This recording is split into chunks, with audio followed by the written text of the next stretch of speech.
తెలుగు రాష్ట్రాల్లో మరొకసారి అఖండ మేనియా కొనసాగుతోంది. ఒకసారి రిలీజ్ అనుకున్నారు, బట్ లాస్ట్ మినిట్లో కొన్ని అనివార్య కారణాల వల్ల డిలే అయింది. మరొకసారి 12న రిలీజ్ కాబోతోంది రేపు. ఈ నేపథ్యంలో ఈరోజు ఈవినింగ్ షోస్ ఉన్నాయి. ప్రీమియర్ టికెట్ల రేట్లు పెంచడం విషయంలో ఇప్పటికే కోర్టు కొన్ని డైరెక్షన్స్ ఇచ్చింది. అలా రేట్లు పెంచుకోవడానికి కుదరదు అని చెప్పింది. ఓ పక్క తెలంగాణ ప్రభుత్వం ఏమో పెంచుకోండి రేట్లు అని చెప్పింది, 20% వెల్ఫేర్కి ఇవ్వాలి అని చెప్పింది. బట్ ఈలోగా కోర్టుకి కొంతమంది వెళ్ళారు. కోర్టు మరొకసారి డైరెక్షన్స్ ఇచ్చింది, కుదరదని చెప్పింది. ఇప్పుడు టీం ఏం చేయబోతున్నారు? ఇప్పటికే చాలామంది టికెట్స్ బుక్ చేసుకున్నారు. హార్డ్లీ ఇంకొక 3 hours ఉంది, 3.5 hours ఎగ్జాక్ట్గా ఉంది మూవీ స్టార్ట్ అవ్వడానికి ప్రీమియర్. ఈలోపు కోర్టు చెప్పిన నేపథ్యంలో మరి ఇప్పుడు టీం ఏం చేస్తారు? ఈ టికెట్ల రేట్ల విషయంలో ఏం చేయబోతున్నారు? మరోవైపు సినిమాకి సంబంధించి ఫస్ట్ లుక్, టీజర్స్, ట్రైలర్స్ వచ్చిన దగ్గర నుంచి మంచి బజ్ క్రియేట్ అయింది. అందులోనూ very successful combination Boyapati Balakrishna. అంటే సినిమాకి సంబంధించి కొంతమంది ఆ టీజర్స్లో, ట్రైలర్స్లో చూపించిన ట్రోల్ చేసేవాళ్ళు ట్రోల్ చేస్తున్నా కానీ కొన్ని సీన్స్కి సంబంధించి లేదంటే ఆ ఎఫెక్ట్స్కి సంబంధించి చాలా పెద్ద డిస్కషన్ నడుస్తుంది. Somehow it's a big talk ఖచ్చితంగా సినిమా గురించి ఎక్కడ చూసినా.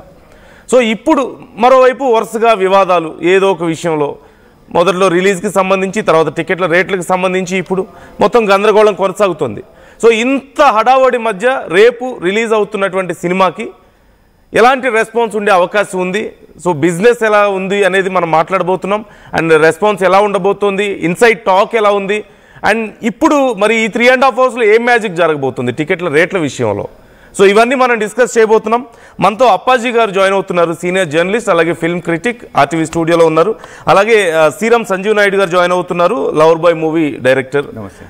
నమస్తే, welcome to RTV studio both of you.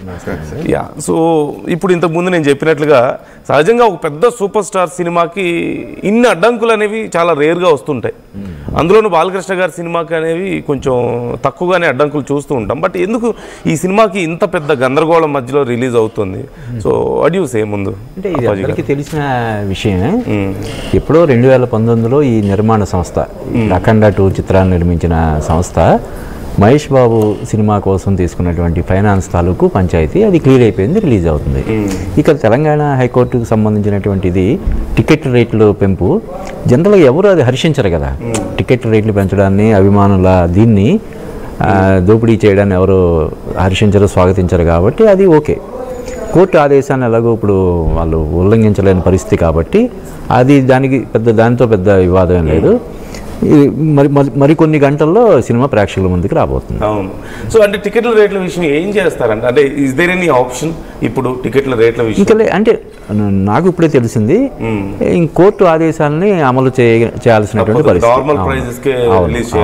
అంటే ఈ సినిమాకున్న క్రేజ్కి టికెట్ రేట్లు తక్కువ ఉన్నా కూడా పెద్దగా ఫరక్ ఏం పడదని నేను అనుకుంటున్నాను. ఓకే, ఎలాగో రన్ టైం అంటే ఎక్కువ రోజులు ఉంటుంది, అదే ఫ్యాన్స్ వస్తారు కాబట్టి పెద్దగా ఇంపాక్ట్ ఉండదు. అసలు మామూలుగానే టికెట్ రేట్లు పెంచి అభిమానుల జేబులు చిల్లు పెట్టడం అనే ఇది మనం ఎవరం కూడా దాన్ని స్వాగతించకూడదు, ప్రోత్సహించకూడదు. ఓకే, మీరేమంటారు సంజీవ్ గారు? అంటే ఇన్ని కష్టాల మధ్యలో, ఇన్ని ఒడిదుడుకుల మధ్యలో రిలీజ్ అవబోతున్నటువంటి, ఇంకా కష్టాలు ఆగిపోలేదు. ఇప్పుడు టికెట్ల రేట్ల విషయం కూడా ఇంకా కొనసాగుతుంది. ఈ 3.5 hours మరి ఏం జరుగుతుందో తెలియదు. ఇక తప్పనిసరి పరిస్థితిలో టికెట్ల రేట్లు తగ్గించి నార్మల్ రేట్స్కే ప్రీమియర్స్ కూడా రిలీజ్ చేయాల్సిన పరిస్థితి కనిపిస్తుంది. సో ఎలాంటి బజ్ ఉండబోతుంది అంటారు? సార్, బజ్ ప్రకారంగా అయితే మాత్రం అన్డౌటెడ్లీ ఒక ఈ ఇయర్ సినిమా క్యాలెండర్లో ఒక హైయెస్ట్ బజ్, అంటే ఎన్నో మూవీస్ వచ్చినాయి, కొన్ని బజెస్ క్రియేట్ చేసినాయి, కానీ సస్టైన్డ్గా అంటే కొన్ని మూవీస్కి ఏంటంటే గ్రాఫ్ పెరిగినాయి, మళ్ళీ ఏమవుతుందని డౌన్ అయింది. కానీ ఇర్రెస్పెక్ట్ ఆఫ్ కాంట్రవర్సీస్, ఒక అఖండ మూవీ తాండవ్ అనేది 2 అనే తాండవ్ అనే మూవీ మాత్రం బికాస్ ఆఫ్ కాంబినేషన్ అనండి or one and only sensational Nandamuri Balakrishna garu, NBK గారి వల్ల ఆయన క్రియేట్ చేసిన ఆయన ట్రెండ్ అలాంటిది, ట్రెండ్ సెట్స్ అలాంటివి. మెయిన్ ఇంపార్టెంట్ అంటే ఒకటి మనం గుర్తుపెట్టుకోవాల్సింది, Akhanda movie is not just a movie అండి. నేను కరెక్ట్ చెప్పాలంటే it is an oxygen for the film industry. ఎందుకు చెప్పాలా, 2000 ఇయర్లో ఎప్పుడైతే కరోనా టైంలో వచ్చినప్పుడు almost all producers, all movies have hands up ఇంకా మూవీ ఇండస్ట్రీ ఏంటి అనే ప్రశ్నార్థకమైన పరిస్థితికి వచ్చింది ఎగ్జిబిటర్స్ కానీ అన్ని లెవెల్లో. అప్పుడు ఊపిరిచ్చిన మూవీయే Akhanda. Not to forget that. థియేటర్లకు రప్పించింది ఏంటి క్రైసిస్ పీరియడ్ లో, the most world global crisis period లో ఆ టైంలో వచ్చిన మూవీకి సీక్వెల్ రావటం అంటే ఇటువంటి sensational actor and sensational director combination లో ఖచ్చితంగా buzz will be very high.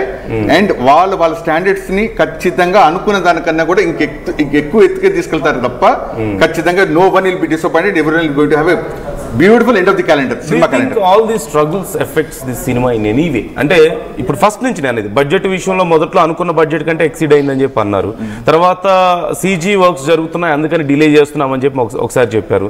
తర్వాత రిలీజ్ అన్నారు, మళ్ళీ కొన్ని ఇష్యూస్ వల్ల అది డిలే అయింది. తర్వాత టికెట్ల రేట్ల విషయంలో ఇప్పుడు గందరగోళం. సో లాట్ ఆఫ్ స్ట్రగుల్స్ ఇక్కడ మనం చూస్తున్నాం కదా. Do you think it all ఏదైనా ఎఫెక్ట్ చూపిస్తుంది అంటారా సినిమా మీద in any way? Yeah, understand అండి. వెరీ వయబుల్ క్వశ్చన్ అది. ఇప్పుడు ఏదైనా ఛాలెంజెస్ వచ్చినప్పుడే థ్రిల్ అండి. ఫస్ట్ పాయింట్, అన్ని ఛాలెంజెస్ ని cannot be taken as a role model. ఒక మూవీకి ఇన్ని ఛాలెంజెస్ వచ్చాయని చెప్పి బజ్ క్రియేట్ అవటం అంటేనే you can understand how much of expectation is there on the movie. ఇప్పుడు ఇదే ఛాలెంజెస్ ఎన్నో మూవీస్ ఫేస్ చేస్తుంటాయి. కానీ వీటి గురించి కొంచెం భూతత్వంలో పెట్టి ఎందుకు గమనిస్తున్నారు? Because there is a lot of expectations on this project. ఇది మంచిగా చేయడం అనేది కాదు, ఆల్రెడీ ఇట్ ఇస్ మంచిది. ఎందుకంటే ఒక జనాల ఆకర్షణ ఒక ప్రాజెక్ట్ మీకు తెప్పించడం అంటే ఇవాళ కండిషన్స్ లో సో మచ్ ఏంటి entertainment industry has become the last option. అంటే last option in what way to a common man. ఎలా అయిపోయిందంటే ఒక మాల్కి వెళ్తే క్లోదింగ్కి వెళ్దామా, సెల్ ఫోన్ షాప్లోకి వెళ్దామా, ఇది కాదంటే ఫుడ్ కోర్ట్కి వెళ్దామా, ఇవన్నీ అయిపోయిన తర్వాత then is opting for a movie. That has become the option rate of the entertainment industry. దాంట్లో వీటన్నిటి పక్క పెట్టి నేను అఖండ 2 సినిమా చూస్తాననే పాయింట్కి వచ్చాము అని అంటే ఖచ్చితంగా it's success of the entire unit, particularly the actor and the director. Okay, అంటే అప్పాజీ గారు ఇక్కడ ఈ ఓవర్సీస్లో కూడా సినిమా రిలీజ్ అనుకుని అక్కడ కూడా ఆగిపోయినప్పుడు చాలా మంది డిసప్పాయింట్ అయ్యారు, అక్కడైనా ఇక్కడైనా సరే. సో ఇప్పుడు అప్పుడున్నంత ఆ ఫ్లోటింగ్ ఇప్పుడు కూడా ఉంటుంది ఎక్స్పెక్ట్ చేయవచ్చా మనం ఫ్యాన్స్ నుంచి? అంటే ఇప్పుడు చాలామంది మాకు దుబాయ్ నుంచి అప్పుడు నేనే చేశాను షో, ఆల్మోస్ట్ ఒక 4 hours కంటిన్యూగా ఫ్యాన్స్ కాల్ చేస్తున్నారు. ఒక 60-70 మెంబర్స్ ఫోన్ కాల్స్ నేను మాట్లాడాను. Everybody was very much disappointed. So ఇప్పుడు ఆల్రెడీ అప్పుడు ఖర్చు పెట్టారు, బ్యానర్స్ కట్టారు, కట్అవుట్స్ పెట్టారు, ఏదో పాలాభిషేకాలు ఇవన్నీ ఉంటాయి కదా. సో చాలా మంది హైదరాబాద్ నుంచి బెంగళూరు నుంచి సొంతూర్లకు వెళ్ళి అక్కడ గ్రూప్ గా వెళ్ళి చూడడం ఒక జాతరలాగా వెళ్తారు కదా, అందులోని Balayya cinema. So do you think మళ్ళీ అలాంటి ఒక ఉంటుందంటారా, అలాంటి ఒక ఫ్లోటింగ్ ఉంటుందా? డెఫినెట్గా. అంటే డిసప్పాయింట్మెంట్ అనేది ఖచ్చితంగా ఉంది. ఫ్యాన్స్ అందరూ చాలా తీవ్ర స్థాయిలో ఆశాభంగం చెందడం అది జరిగినప్పటికీ కూడా ఇప్పుడు ఏదైతే December 4న ఎంత క్రేజ్ ఉందో ఇప్పుడు ఈ 11వ తారీఖు రోజు కూడా అంతకంటే ఎక్కువ క్రేజ్ ఉందని మనం చెప్పొచ్చు. ఇంకొకటి ఏంటంటే మనం అంటే ఈ సినిమా ఆగిపోవడంలో అంటే ఇంత క్రేజ్ ఉన్న సినిమా ఒక టేబుల్ ప్రాఫిట్ సినిమాగా చెప్పినటువంటి ఇది సడన్గా కొన్ని గంటల ముందు ఆగిపోవడం వెనకాల ఏదైనా కుట్ర జరిగిందా అనే కోణంలో అభిమానులు అందరూ కూడా చాలా అంటే మా బాలయ్య సినిమానే ఆప్ చేస్తారా, ఎంత కండకావరం అన్నట్టుగా ఇప్పుడు జనాల్లో విపరీతమైనటువంటి ఇది వెళ్ళిపోయింది. ఏదో కుట్ర జరుగుతుంది, బాలయ్య వరుసగా అఖండ